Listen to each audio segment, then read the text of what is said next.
Hello दोस्तों, मैं भंवर सिंह और आप सभी का मेरे सुरतरंग चैनल पर स्वागत है। दोस्तों, औरंगजेब बहुत ही कट्टर मुसलमान था।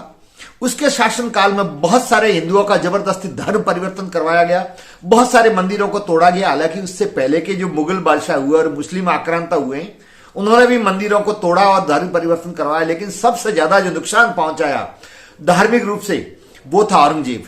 पूरे भारत में उसका विरोध हो रहा था, असंतोष का भाव था। आखिरकार दोस्तों 3 मार्च 1707 को उसका देहावसान हो गया। दोस्तों, उस समय मारवाड़ पर भी औरंगजेब का ही शासन था और जफर कुली जो वहां का फौजदार था। महाराजा जसवंत सिंह जी का देहावसान हुआ तो फिर उनकी दोनों पत्नियों को जो कंधार से आई थी उनको वहां दिल्ली में उसने रखा, यूं कहो कि कैद कर लिया था।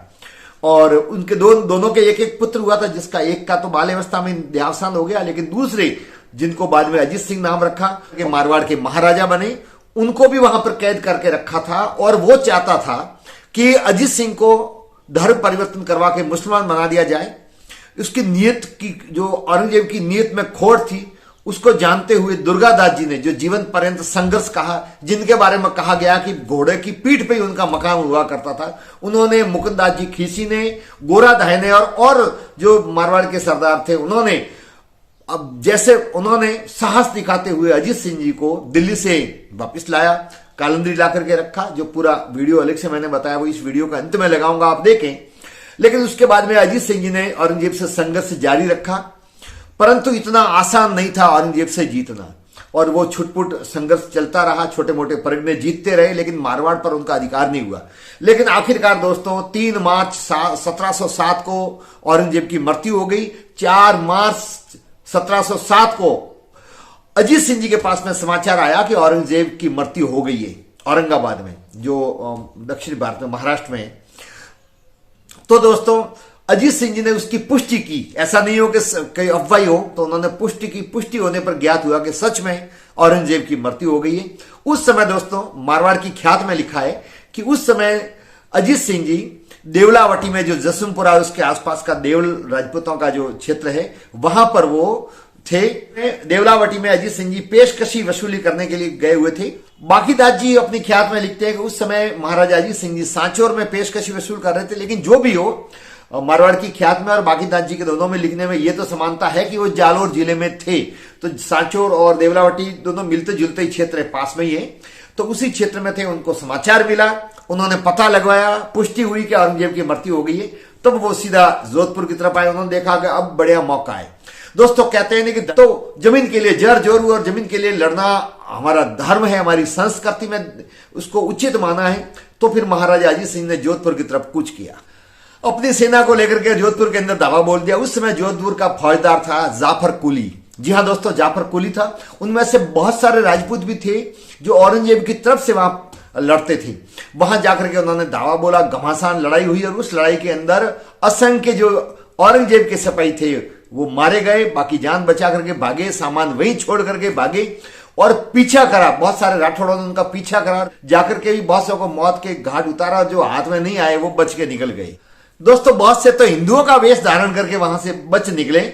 मेरता पर राठौड़ों का अधिकार होने पर घायल अवस्था में जान बचा करके मोहकम सिंह भी वहां से भाग गए और इस प्रकार से जोधपुर पर अजीत सिंह जी का कब्जा हो गया औरंगजेब के मृत्यु के बाद में। दोस्तों मारवाड़ की ख्यात में इस घटना का बहुत ही सुंदर वर्णन लिखा हुआ है। उसके अनुसार लिखा हुआ है कि उस समय महाराजा अजीत सिंह जी देवलावटी, जो जसवंतपुरा के आसपास का क्षेत्र है, वहां पर पेशकशी वसूली में लगे हुए थे।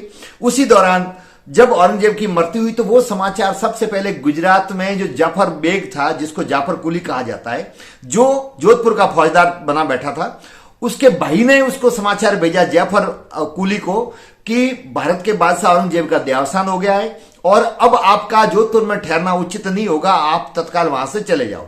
तो ये समाचार प्राप्त होते ही जाफर बेग, जिसको जाफर कुली भी कहा जाता है, जो फौजदार था, उसने ऊंटों पर अपना सामान लादा और वहां से रवाना होने लग गया। तब वहां पर कुछ लोगों ने उसको कहा कि नहीं, आपको इस प्रकार से नहीं जाना चाहिए, आप रुको, हम आपके साथ में। और उनके साथ में अधिकतर मुसलमान भी थे और राजपूत सरदार भी उसके पक्ष में। तो अब मारवाड़ की ख्यात में आगे लिखा है कि जैसे ही महाराजा अजीत सिंह जी जोधपुर पहुंचे तो जाफर बेग वहां जोधपुर में रुक गया था बहुत से मनसबदारों के कहने से।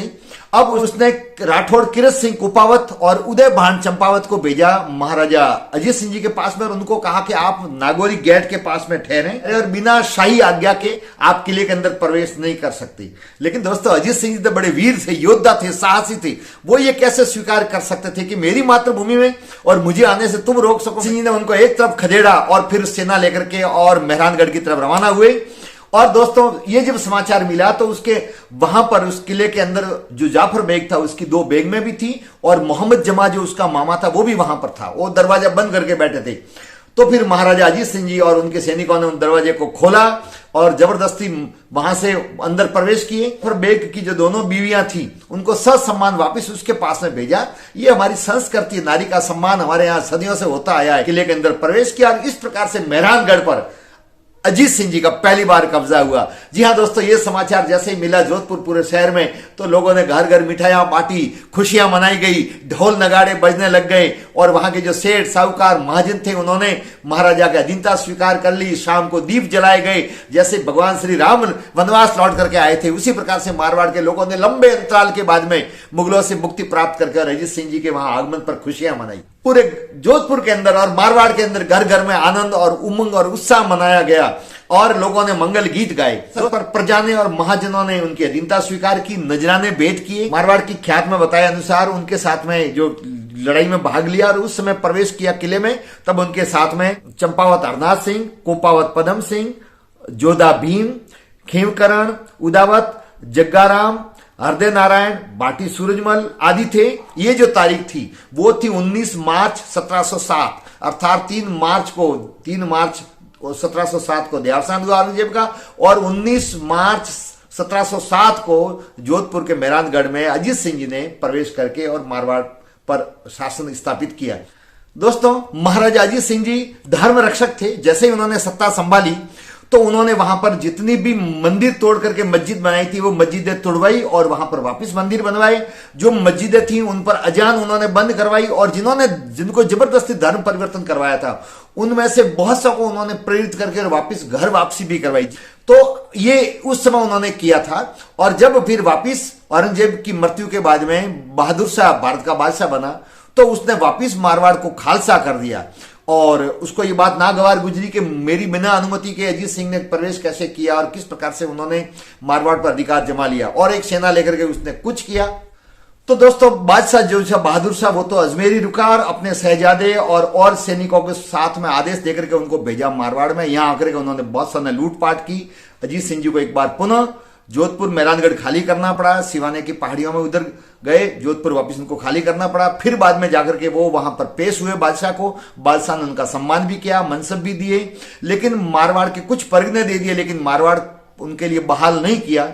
आखिरकार वहां से बिना बताए अजीत सिंह जी चले आए। फिर बाद में उसी समय जयपुर के राजा जय सिंह भी वो भी जयपुर को आमेर को भी खालसा कर दिया था। तो जयपुर वाले और जोधपुर वाले दोनों मिल गए, अजीत सिंह जी और जय सिंह जी।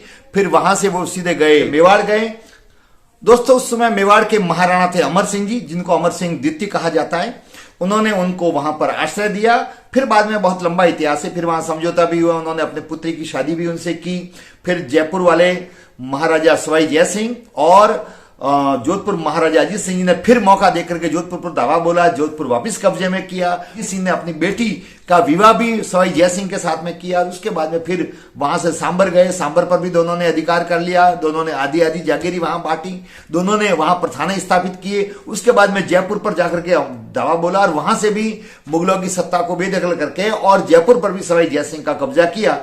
तो दोस्तों इस प्रकार से सूरवीरता दिखाते हुए सब कष्ट झेला, जंगल जंगल घूमे, कष्ट झेला, पहाड़ों में रहे, इधर उधर तकलीफें देखी, परिवार ने भी तकलीफें देखी, लेकिन उन्होंने हिम्मत नहीं हारी, हार नहीं मानी और आखिरकार विजय प्राप्त हुई। तो दोस्तों इतिहास में इस प्रकार का उल्लेख हम पढ़ते हैं, जानते हैं, तो हमें बड़ा फक्र महसूस होता है कि हमारे पुरखों ने, हमारे यहाँ के पूर्व के राजा महाराजा ने कितना संघर्ष किया था, कितनी मेहनत की थी कि धर्म की रक्षा करने के लिए, अपनी मातृभूमि की रक्षा करने के लिए कितने कष्ट देखे। आज की युवा पीढ़ी को इसका बोध नहीं है, वो तो आसानी से कह देते हैं कि मौज करते थे, लेकिन जिनका गौरवशाली इतिहास है उनका वर्णन करना बहुत जरूरी है, उनको याद करना बहुत जरूरी है, उनको पढ़ना बहुत जरूरी है, उनके बारे में जानना बहुत जरूरी है। तो दोस्तों ये वीडियो जान करके और ये इतिहास जान करके आपको कैसा लगा कमेंट जरूर करें, वीडियो को लाइक करें, शेयर करें, कमेंट्स करें, और यदि चैनल को अब तक सब्सक्राइब नहीं किया हो तो चैनल को सब्सक्राइब करें। वीडियो देखने के लिए आप सबका बहुत बहुत धन्यवाद। जय हिंद।